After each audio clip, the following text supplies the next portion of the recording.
You've probably experienced this on a mountain highway. A heavy semi-truck is coming down a steep grade. The truck is clearly slowing down, but suddenly its engine gets significantly louder. Logically, that seems completely backward. An engine is built to propel a vehicle forward. Making a massive amount of noise usually implies the driver is trying to accelerate, not stop. But on a long downhill grade, a heavy truck faces a unique physics problem. The standard weight limit for a semi on an interstate is 80,000 pounds. When you put that much mass on a steep decline, gravity relentlessly pulls it downward, adding speed mile after mile. The driver removes that speed, and gravity immediately adds it back. Unlike a passenger car that only has to brake for a stop sign, a heavy truck faces the continuous challenge of keeping itself from accelerating over long distances. The obvious solution is to use the brakes. Conventional wheel brakes operate by clamping down and using friction to convert a vehicle's forward motion into heat. During a normal stop at a traffic light, that works perfectly.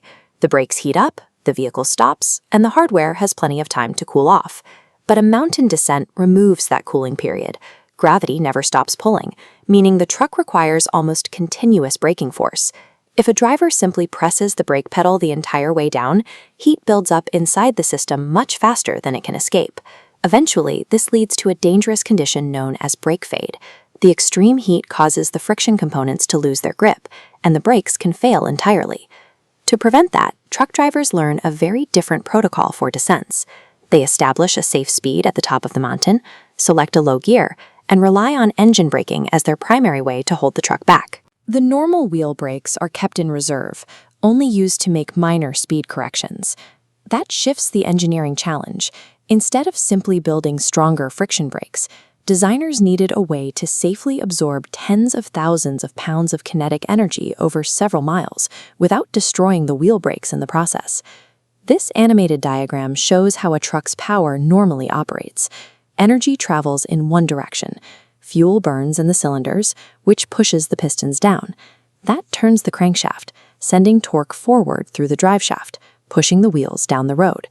But if the driver takes their foot off the accelerator while moving, the relationship entirely flips. The wheels are still turning against the pavement, so they start driving the drivetrain backward. The moving wheels turn the driveshaft, which turns the crankshaft, forcing the engine's pistons to pump up and down. The entire system runs in reverse. The engine is no longer pushing the truck. The truck's massive downhill momentum is now pushing the engine. Because moving a heavy piston inside a large diesel engine takes a significant amount of physical work, this backward flow creates a perfect opportunity to drain energy away from the moving truck. To understand how they drain that energy, we have to look inside a single cylinder. In a standard compression stroke, the piston travels downward, drawing in air.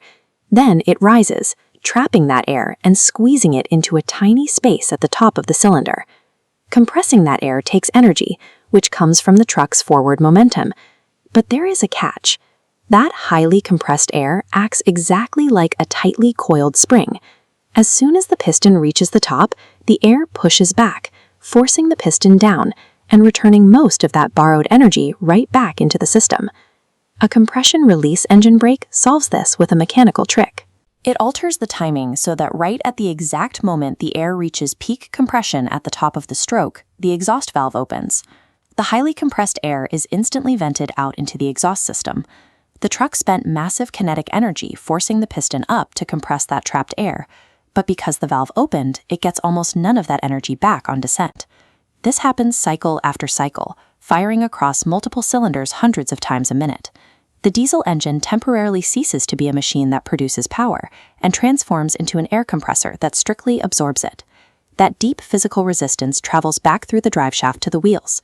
The wheels resist turning freely and the truck slows down, safely burning off kinetic energy without generating destructive heat in the wheel brakes. This system doesn't replace the standard friction brakes. Instead, it takes on the brutal, continuous work of holding the truck back on a long descent, preserving the wheel brakes so they remain cool and fully effective for moments when the driver actually needs to make a complete stop. We can see exactly what happens when those friction brakes aren't preserved by looking at the highway itself. Steep mountain roads often feature an ultimate failsafe for drivers who lose their braking power to extreme heat, the runaway truck ramp. These escape lanes are built with deep, loose gravel or placed on steep uphill inclines. When mechanical friction fails, these ramps force the Earth's gravity and physical resistance to step in and violently absorb the truck's unchecked momentum. The sheer stakes of navigating those descents explain why the engine brake is so vital, even if its presence can be irritating to anyone living nearby. You've likely seen town signs restricting engine brake use, all because of that harsh, rapid exhaust roar. People often call it a Jake brake, and to the average ear, that loud, aggressive revving sounds exactly like a driver stepping hard on the gas pedal, but it is actually a sensory contradiction. That roar is the sound of thousands of pounds of kinetic energy being actively destroyed. The motivation to build that system dates back to 1931. Diesel pioneer Clessie Cummins was driving a truck down the notoriously steep Cajon Pass in California. His wheel brakes began to overheat and fade, leaving him accelerating wildly toward a crossing freight train at the bottom of the grade. Cummins survived the descent, but the terrifying experience planted a permanent question in his mind. He realized there had to be a way to force the diesel engine itself to act as a braking mechanism. Decades later, during his retirement in 1955, Cummins and his son Lyle began sketching out a viable design. They secured a patent in 1957, and by 1961, Jacobs Manufacturing officially introduced the Jacobs engine brake to the world. The brilliance of their design lies in how it manipulates physics. Gravity constantly feeds energy into a descending truck.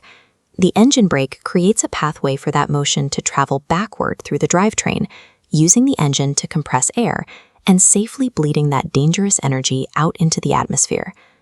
Today, commercial trucks are packed with highly sophisticated electronics, automated transmissions, and advanced materials that didn't exist in 1961. But the physical reality of moving heavy mass down a mountain remains identical. The next time you hear that roar on a highway, you're listening to a massive mechanical inversion. Hidden inside the cylinders, the exact same machine designed to make the enormous vehicle move is acting as the ultimate safeguard to ensure it doesn't move too fast.